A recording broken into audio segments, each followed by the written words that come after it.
ఆశ్చర్యమే అంటూ నేను ఇవాళ మీరు 200 యూనిట్ల వరకు ఉచిత గృహ అవసరాలకు విద్యుత్తు సరఫరా అంటే 200 ఇంటూ 5 రూపాయలు లెక్క పెట్టుకున్న 1000 రూపాయలు అవుతాయి. 200 ఇంటూ 5 రూపాయలు లెక్క పెట్టుకున్న 1000 రూపాయలు అవుతాయి. దాదాపు 1 కోటి కుటుంబాలు ఇవాళ ఏదైతుందో ఈ ఫ్రీ పవర్ అవైల్ చేస్తారు. 1 కోటి కుటుంబాలు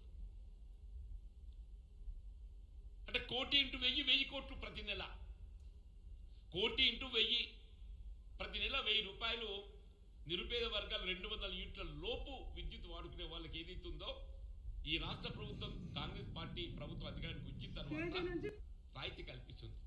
అంటే సంవత్సరంలో 12 మాసాలు 12,000 కోట్లు కేవలం 200 యూనిట్ల విద్యుత్ సరఫరాపై అని చెప్పంటున్న ఉచిత విద్యుత్ గృహావసరాలకు. వీళ్ళు ఓపెన్ మార్కెట్లో cooking gas it's almost 850. It's almost 850.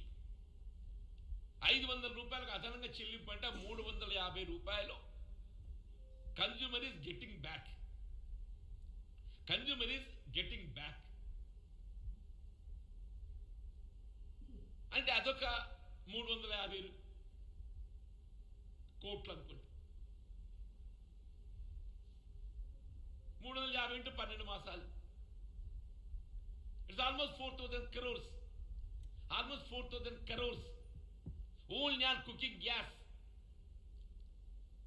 ఉచిత రవాణా నిన్నే పొన్నం ప్రభాకర్ గారు చెప్తున్నారు 110 కోట్ల ఫ్రీ టికెట్లు జారీ చేయబడ్డాయి. 110 కోట్లు.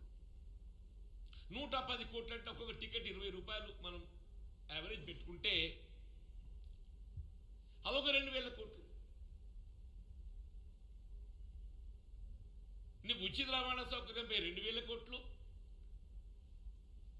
కుకింగ్ గ్యాస్ సబ్సిడీ మీద ఒక 4,000 కోట్లు సంవత్సరానికి, ఫ్రీ పవర్ మీద 12,000 కోట్లు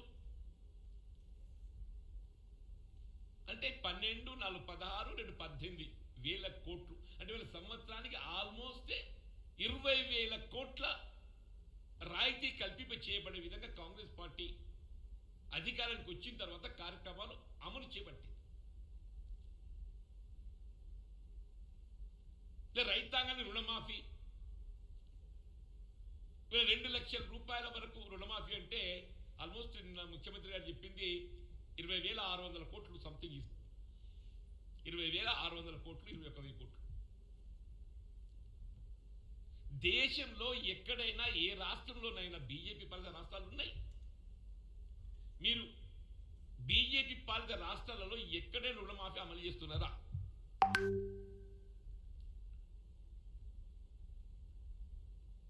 మీరు చేయని కార్యక్రమాలు ఇవాళ రాష్ట్రంలో కాంగ్రెస్ ప్రభుత్వం అమలు చేస్తుంటే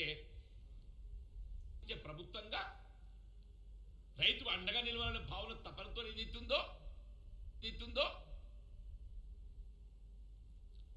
ఇవాళ ఏకమొత్తం గతంలో టీఆర్ఎస్ ప్రభుత్వం కూడా అమలు చేయడానికి ప్రయత్నం చేసింది.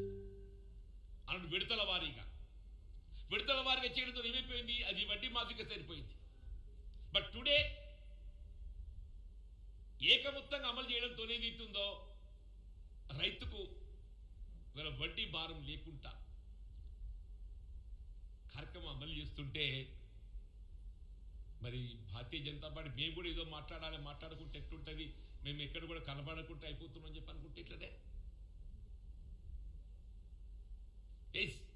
మేము ఇంకెన్నికల్లో ఇతర కార్యక్రమాలు కూడా పేర్కొన్నాం. డెఫినెట్లీ ఇవాళ అమలు చేస్తున్న కార్యక్రమాలకు తోడు ఎన్నికల ప్రణాళిక ఇతర కార్యక్రమాలు కూడా పేర్కొన్నాం.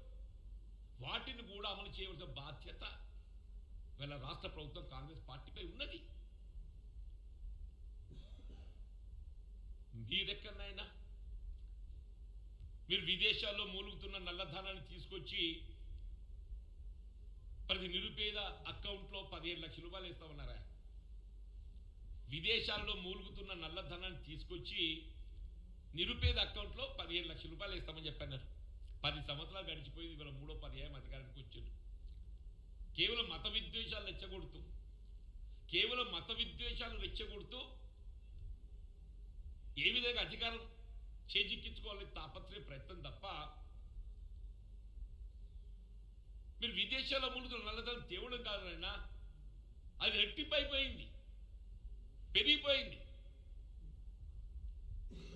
పేదవాడి అకౌంట్లో 15 లక్షల రూపాయలు కాదు, 15 రూపాయలు కూడా వేయలేదు, 15 రూపాయలు కూడా వేయలేదు. మేము రైతాంగాన్ని రుణమాఫీ చేయాలని చెప్పంటే నువ్వు అంబానీ అదానీ గురించి నువ్వు మాట్లాడుతావు. ఏ అంబానీ అదానీ సంక్షేమం గురించి వాళ్ళకు రుణమాఫీ చేస్తావు నువ్వు లక్షల కోట్లు. ఆ అంబానీ అదానీలా కల్పించే రాయితీలు ఏదైతుందో రైతాంగాన్ని కల్పించవయా. ఈ దేశాన్ని పట్టెడు అన్నం పెట్టేవాడు రైతు అని చెప్పంటున్నా. ఆ రైతు గురించి ఆలోచించు అని చెప్పంటున్నా.